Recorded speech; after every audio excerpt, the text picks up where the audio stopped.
Hi guys, and welcome back to my channel. Today's video is Japanese cheesecake, which is one of my favorite cheesecakes because I love cheesecake and I also like light and fluffy desserts. So this one is light, airy, fluffy, cloudy, sweet, and it tastes just like the ones I'd buy from bakeries, except for it's also like a lot easier to make at home. So I'll show you guys how to make it. What you'll need to make the Japanese cheesecake is 200 grams of cream cheese, 152 milliliters of milk, 70 grams of butter, 70 grams of flour, 76 grams of egg yolk, 156 grams of egg white, and 80 grams of sugar. Make sure that you have all the ingredients as I've mentioned, because this recipe needs to be very precise for it to work. And before we start doing anything else, we preheat our oven to 150 degrees Celsius. First step is to add some hot water to a pot or a saucepan.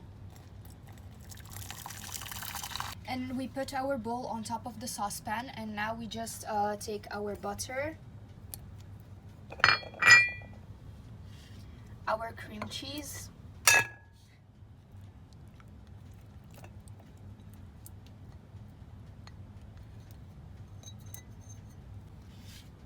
and our milk, and we're going to mix that really well until it all starts to melt.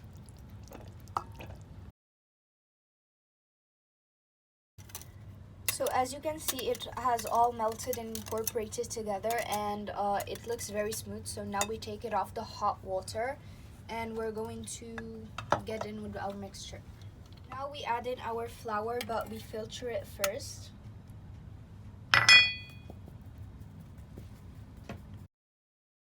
And we mix it really well.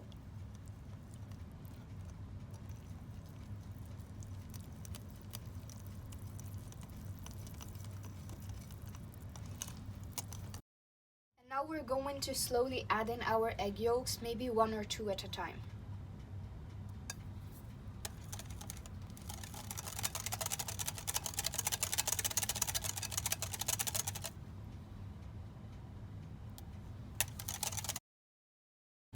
So after mixing in our egg whites, we're going to take our filter or our sieve, and then we're just going to slowly strain the cream cheese mixture. So as you can see, it is now very smooth.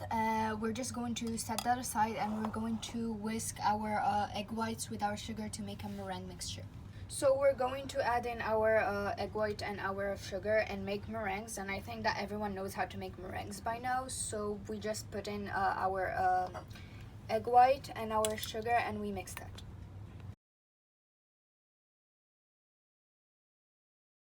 So as you can see, it has made stiff peaks. So now we're just going to slowly add in our meringue to our cream cheese egg yolk mixture and gently fold it.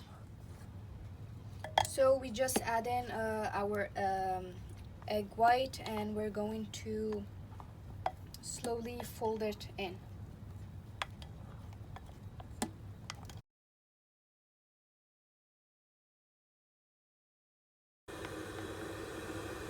So as you can see, everything has incorporated, and it looks like a smooth mixture. So now we're just going to put it into our baking mold, and we're going to bake that. So this is our baking mold, and we've greased it really well and then lined it with parchment paper all over. And we're also having the water heat because we're going to use a double boiling method. And we're just going to pour it in, and be careful, make sure that you really grease the mold and you line it with the parchment paper, because it's very soft, so it can easily stick. Now we're just going to make these kind of swirls. I'm just using a chopstick. So this is just to like make sure that air gets into it so it can rise and just become airy and fluffy. So now we're just going to lightly tap it. Covered ours with aluminium foil because we have one of those molds that like can open from the sides. So we just did this step to make sure that like no water gets in. If you have a regular mold that doesn't open from the sides, you can completely eliminate this. So we've already poured hot water into our tray, and now we're just going to take our cheesecake mixture, and we're going to place it in the middle. It will take a total of about like 70 minutes to cook, but for the first phase, I think we're just going to close it and we're letting it bake for exactly 20 minutes and use a timer for this. So after exactly 20 minutes, we're just going to open the oven and we're going to put a wooden spoon like this, and we're going to leave it for about 25 minutes. So after the 25 minutes, now we're just going to open the oven and we're going to check on our cheesecake and see if it needs to be like turned around or something. And then we just close it in the same manner and let it cook for another 25 minutes.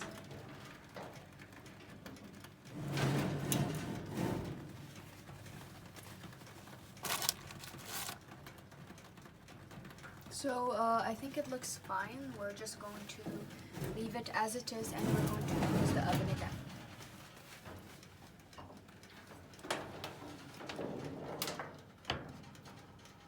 For another 25 minutes.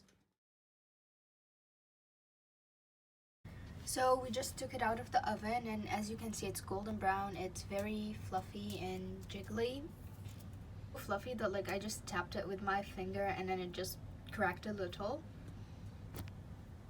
So now we're just going to just decorate it with some powdered sugar.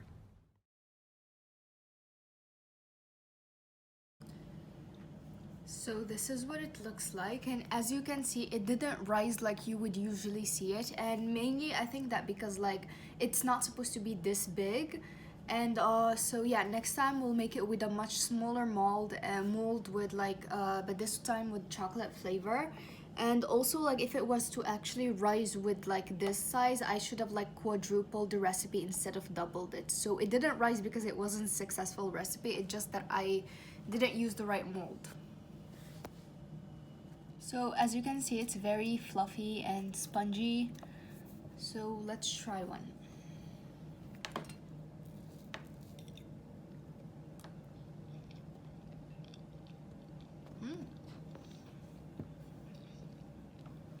It's like the Japanese cheesecake I'd have like outside from like bakeries. Like the only difference is the height, and mine didn't rise as much because of the mold. So I'll highly recommend that you guys actually try it. This concludes today's video. Again, if you like this kind of content, please like, share, subscribe, comment, follow us on Facebook and Instagram so you guys can support me to make more.